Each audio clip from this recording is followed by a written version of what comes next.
Eh, viens, j'ai un secret à dire. Abonne-toi à l'Oxyclan, poton!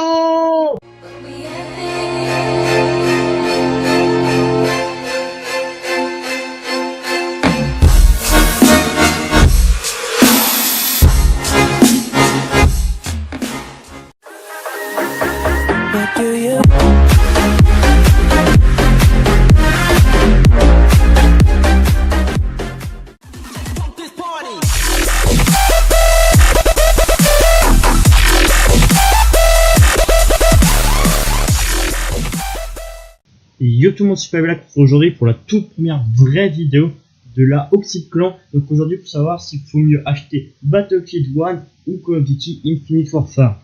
Donc on va comparer un peu les points positifs et négatifs de chaque jeu. Je sais qu'il y a eu beaucoup de Call of Duty vs Battlefield, mais moi c'est pour savoir lequel vaut mieux acheter, car faut-il mieux acheter, car moi je ne sais pas lequel acheter et je ne peux pas tout simplement acheter les deux à Noël. Donc pour ce qui est du gameplay, c'est un 55.9 à la VMP sur Fringe. C'est une chaîne qui donne des gameplays tout simplement aux personnes qui en ont besoin, parce que nos players sont pas encore de gameplay et les gameplays arrivent lundi. Donc je savais pas, enfin c'était soit je sortais pas de vidéo, je respectais pas le rythme dès la première vidéo, donc je préfère respecter le rythme. Vous, ça ne vous change pas grand chose. Donc attaquons-nous tout de suite au sujet. On peut constater tout de suite que Call of Duty n'écoute pas les 3/4 de sa communauté, qui est de arrêter le futuriste. Personnellement, moi ça me dérange pas le futuriste, je vous le dis. Mais c'est vrai que les temps modernes, enfin sur une console next-gen, on va dire que ce serait pas de refus, parce qu'on va pas dire que Ghost était un jeu que tout le monde a apprécié. Même moi, le premier, je n'ai pas apprécié Ghost. Et pas grand monde l'ont apprécié. À part ceux qui sont contents en tout cas d'acheter un Call of Duty à 3€ chez Micromania. J'ai été payé plus de 50€ pour faire ce placement de produit. Non, bien entendu, c'était une vague. Sinon, ce qui est en tout cas des maps, les maps en général de Call of Duty sont bof, enfin je veux dire les textures, machin, enfin c'est pas non plus grandiose avec tout ce qu'ils pourraient faire. Certains jeux sont vraiment magnifiques. Et Battlefield, ce que j'ai pu voir des certaines maps dans les alphas, machin, franchement les maps elles me plaisent. Il y aurait un truc que mon pote il m'a dit, moi aussi je pense que ça pourrait être vraiment cool, c'est qu'il y ait une map dans les tranchées, ça serait super génial. Ça pourrait vraiment nous immerger franchement dans la Première Guerre mondiale, et ça serait vraiment cool.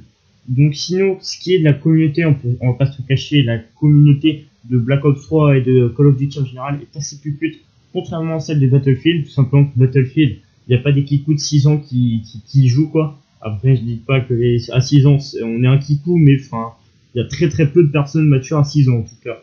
Même moi je pense pas que j'étais une personne assez mature, disons, à 6 ans.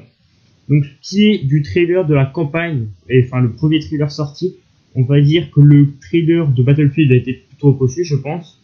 Moi, je l'ai plutôt apprécié. Et celui de Code IW a, on va dire, pas vraiment été très apprécié. Après, il y a eu des gamins, on va dire, de youtubeurs américains, peut-être français, je ne sais pas, qui ont dit à leurs abonnés d'aller spam en dislike le trailer. Donc ça, je trouve ça totalement nul à chier. Chacun fait son avis. Enfin bref.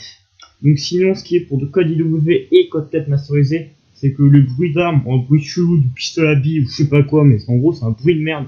Ils sont pas fait chier, sachant qu'alors à l'époque de Code 4, les bruits c'était magnifique quoi, ils avaient limite pas se faire chier.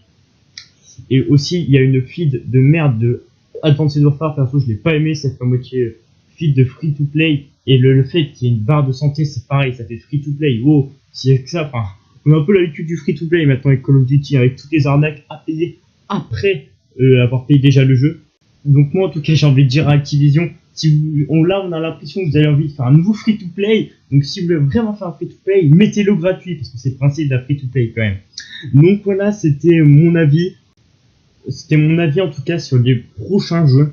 Donc je pense franchement que Battlefield risque pas de grand chose, je pense, ou peut-être pas, on verra, hein. Je ne suis pas devin, mais je pense qu'ils vont prendre le dessus cette année au moins.